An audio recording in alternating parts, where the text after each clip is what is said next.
Hi folks, welcome to What's Working Now.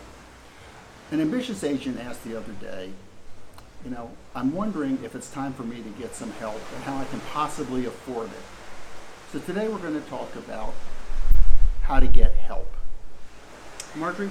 Well, I was just saying to Bill earlier that a long time ago when I was a brand new agent, I went to a seminar and I watched an agent who worked all by herself, who was a gazillion-dollar producer. And I said, how the heck do you do it? And she said, Marjorie, it started with a courier service.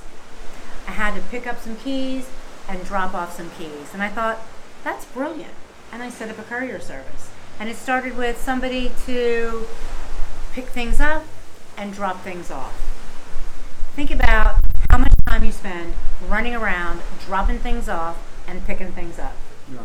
And in the meantime, some of you might have noticed it doesn't look like we're in Washington, D.C., because we're not. We're in Bonaire, okay? Doesn't mean we're out of business. As a matter of fact, what have you gotten? 3 leads since you've been here? Probably 4. Okay, probably 4 leads. You're in touch with, a couple of buyers and a seller? 2 buyers and a seller getting ready to present a contract. Okay. We have phone and email here. A miracle. But anyway, we're able to do this and do business from anywhere in the world simply because we have help. Okay? Not everybody can do that right away, but as Marjorie said, you start looking at ways that you can delegate things. Okay? Delegate, automate, systematize. Those are the keys to gain leverage. I was just going to say, if you're wondering where the heck do I find people to help me, I guarantee you that if you work for a real estate office, there are many people in the office who would like to do you favors for X amount of dollars per hour. And if you get about 20 of them in the room and say, who wants to help me? Probably 10 would raise their hands. Probably 18. Instant. Probably Yeah. 18. Instant help. I mean, for instance, we have a category of agent, very nice people who are real estate agents, but they're happy to be what we call Uber agents. What do I mean by that? They'll take our buyer and put them in their car and show them houses to get paid hourly. A fee. To get paid hourly. When they find the right place, Marjorie takes over. That means she can take over if she happens to be in D.C. or happens to be here in Bonaire. Right, and some of the activities to think about, I'm saying dropping things off, picking things up. Home inspection. You just made a sale. They want to do a home inspection tomorrow, but oh my gosh, you got to be someplace else. You can't be 2 places at once. Find somebody who you can pay hourly to go on that home inspection. Showing properties. If you've got 4 people to show properties to on the same day, there's no way you can do it. Find somebody to show properties. Set your people up and say, hey, Bill, let me tell you how I work. I'm going to do this, and then Joey's going to do that.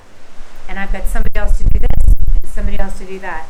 And they won't be surprised. They'll be delated that you have helpers. Yeah. And one of the things, look, it doesn't happen overnight. You're not always going to pick somebody who's going to work out great. Right. Okay? We've gone through different people at different times. Right now, we've got a terrific group of people who work with us. Okay? And they make us more productive, and they make an enormously positive impression on our clients. Matter of fact, the last client party we had, they wanted to meet some of our support people that they'd only spoken to on the phone, or they wanted to talk to. Yeah. Right. So they can be a huge plus for you, and gain that leverage can have a huge impact on your life and increase your effectiveness as an agent, because you're going to avoid that burnout of trying to be. When you quit the business, Marjorie, you said you decided you didn't have to be Superwoman anymore. Someone said, hey, Marjorie, you don't have to do everything. And You know what? It never occurred to me that I didn't have to do anything until that moment, and I thought about it. And I said, yes, that person's right. So anyway, folks, if you've got questions, comments, if you found something that worked for you, if you're wondering, what should I do first? I did this, it changed my life. Leave us a comment, leave us a question, and we'll get back to you on it. Thanks a lot, and thanks for joining us on What's Working Now? Take care. From Bonaire.